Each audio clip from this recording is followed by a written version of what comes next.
The Conservative MPs want to scrap workers' rights to paid holiday and annual leave. I'm not joking. We're going to read into this more from Byline Times, you guys. Let's go.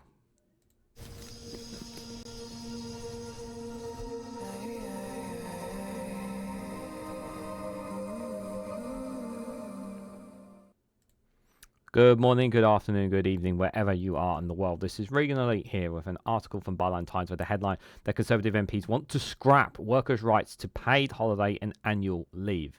They're also seeking to overturn workplace protections from sexual harassment, calling them an attack on free speech. Guys, while you're here, make sure you hit the like button and share to our social media so others are notified of this video. Oh, you think this is a joke? You think this is a joke? This is the lengths that the Conservatives are looking to go to. The desperation they are to show that they are as insane as reform is. They are going so far away from what their core principles are, from what they once was. They are not Conservatives. They have completely lost themselves. And just think about that. Just think about that for a second, right? You know, especially if you are a woman, to be sexually harassed and you won't have the protections for them. The protections to call it out and to take necessary action against a man who would sexually harass you at work. For the time that you have for holiday and annual leave, and you don't get paid for that time anymore. So that means less time for you on holidays, less time for you to spend with your friends, family and loved ones, and forcing you to work more. Work more. As if some of you are probably already working, 40, 50 hours a week already. Some of you are working. And the Conservatives want to make it more difficult for you. They want to make life more harder for you. It's absolutely devastating to even contemplate these ideas. Like, it clearly shows the MPs who are, and I don't think this is all Conservative MPs. I do think there are some common sense Conservative MPs still. But it shows that those who are at the top of the cabinet, the top shadow cabinet, shows just how out of touch they really are with ordinary people. They really are out of touch with ordinary people. And again, I have to reinforce this message of why it is so important to keep the Conservatives out of power. Yes, Labour have their problems, and rightfully so. But we must not allow the Conservatives ever back into power again. We really cannot, if this is the kind of things that they want to impose on us. So, senior Conservative MPs are seeking to scrap Britain's legal rights to maximise working hours, guaranteed annual leave and holiday pay as Labour landmark workers' rights bills makes its way through Parliament.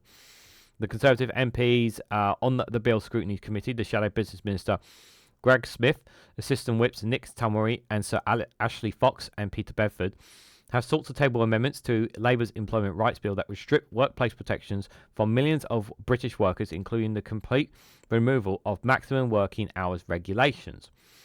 The efforts would revoke the Working Time Regulations of 1998, which currently ensures British workers have rights to paid holiday, rest breaks and a 48-hour maximum working week. The rights are already a watered-down version of a tougher restriction in the EU, after the UK secured an opt-out to maximum hours if workers agreed. An amendment pushed by the Conservatives on the committee demands revocation of the Workers' Working Time Regulations of 1998. The MPs explain their amendments in black and white as this new clause revokes the Working Time Regulation 1998 together with other regulations which gives effort to the Working Time Directive in UK law. Conservatives have also suggested that the new provisions on workplace harassment could infringe freedom of speech, pushing for an amendment that would assess the measure's impact on the matter. The legislation would ensure that employers take all reasonable steps to prevent sexual harassment. Conservative front bench Greg Smith said in the recent committee debate on the bill, "We must question whether the benefits of these clauses will be outweighed by the burden on employers, and in certain respects by the chilling impact on free speech." He said he was concerned that employers would be burdened by having to police that which most of us would call more innocent banter. So he's calling sexual harassment innocent banter.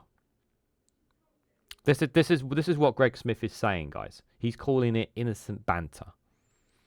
Labour MP Alex McCuskey replied at one point, "There is already a test within the current law to avoid some of the free speech arguments the Shadow Minister is making. He is seeking to trivialise the experience of many people of those industries who face unacceptable harassment in the workplace." And this is a piece of the committee stage there. Relocation of the workers' time regulation there. Legal experts warn the move could breach the UK's post-Brexit trade agreement with the European Union. Speaking to Byline Times, Professor Keith Ewing, a professor of public law at King's College London, pointed out that the UK-EU trade and cooperation agreement explicitly prevents either party from weakening labour protections below levels that are placed at the end of the Brexit transition period. He noted it could abolish the rights to pay holiday, adding, "The question for the Tories is, how is it compatible with the trade and cooperative agreement with the EU, which the Tories themselves negotiated to govern post-Brexit relations?" The Conservatives' own Brexit deal states in Article 387-2, a party, i.e. the UK or EU, shall not weaken or reduce in a manner affecting trade or investment between the parties its labour and social levels of protection below the levels in place at the end of the transition period, including by failing to effectively enforce its law and standards. Professor Ewing added, "The purpose is to ensure that there should be no significant regression from standards derived from EU law during our membership, which were in place at the time of Brexit. They need to be reminded of the commitments that they made and the undertaking they undertook at the time of Brexit."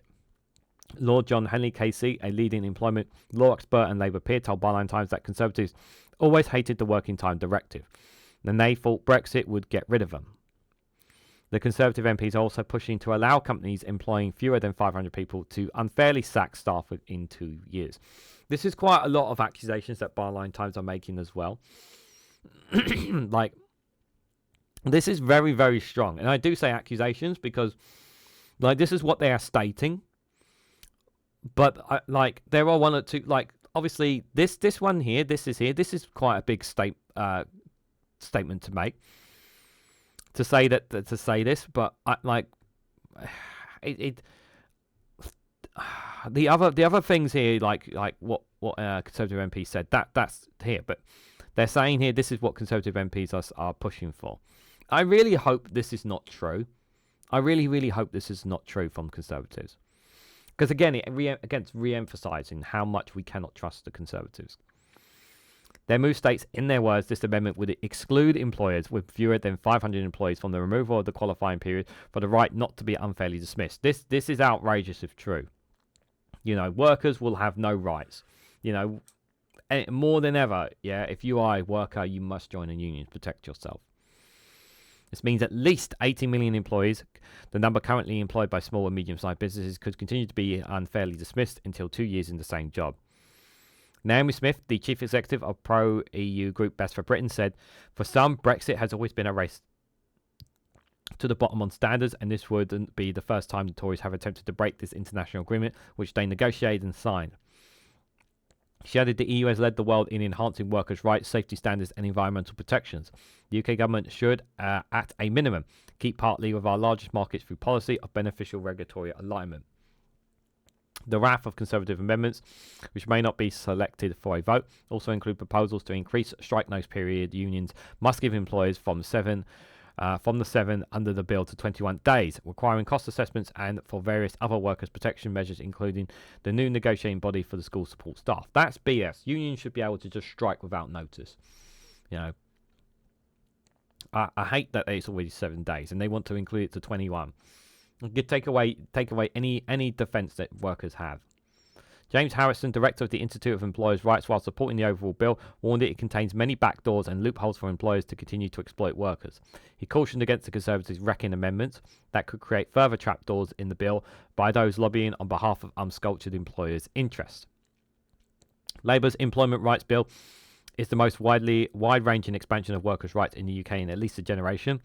PCS Union General Secretary Franz Helcott told a Campaign for Trade Union Freedom event last week that it will ban most zero-hour contracts, give trade unions a new right to access workplaces to organise workers, to scrap the current qualifying period to be protected from unfair dismissal. Suspended left-wing MP, currently an independent, John MacDonald, is pushing to allow prison staff to strike as part of the bill. He is unlikely to be backed by Labour. Under the 1998 Blair-era working time regulations, workers are entitled to 28 days of paid holiday each year, along with a paid 20-minute break for every 6-hour work period. Everyone must receive at least one complete 24-hour rest period per week. And there is a cap limiting the average worker a week to 48 hours. The rules offer a baseline minimum of protections which can be exceeded through individual employment contracts or union agreements. Crucially, the regulators protect all workers, not just formal employees. This is incredibly scary. If this is some of these loopholes are very concerning indeed. That the Conservatives want to go down these. And here's the thing, right? Do not be surprised if secretly reform would allow these to go in as well. This is employers, businesses who are looking to turn us literally into slaves. This is the path that workers want us to go. Employers want us to go down on. They want us to work like rabid dogs, to work 24/7, to run us to the ground like animals, and to pay as little to no money as possible in doing so. That is the path they want us to go down. And it's really important that we stand up and stand up to this and say no, we're not going to stand by with this. So outrageous that unions are being hamstrung more and more these days. We really are losing our rights, losing our rights, and I really do fear that if the Conservatives were to come back to power, that they would do some of these things. I hope Labour's new bill really does protect us, and it does not get undone by the Conservatives, or God forbid by reform if they ever come to power. But it is much of cause for concern. There is some good stuff in here, but it's just some of the things that are being said. Allowing companies to employ fewer than 500 people to unfairly sack staff. I mean, within 2 years. I mean, it's just horrible. It's very, very scary. So what do you guys think? What do you guys make of this piece from Byline Times? Do you believe that Conservative MPs want to scrap workers' rights and paid holiday and annual leave? Do you think that what Conservative MP that we covered said about sexual harassment claims as well? Let me know your thoughts and more about all of this down in the comments section below. If you found this video informative, please hit the like button. We'd greatly appreciate it. Share this across social media so others are notified of this video. If you haven't subscribed already, please consider subscribing because it really does help support the channel. If you want to go one step further and financially support me and the work that I do here, you can do so by becoming a YouTube member for as little as 99p, or join me on Rumble or Patreon for exclusive content on those platforms. So thank you all so much for watching, and I hope to catch you all very, very soon.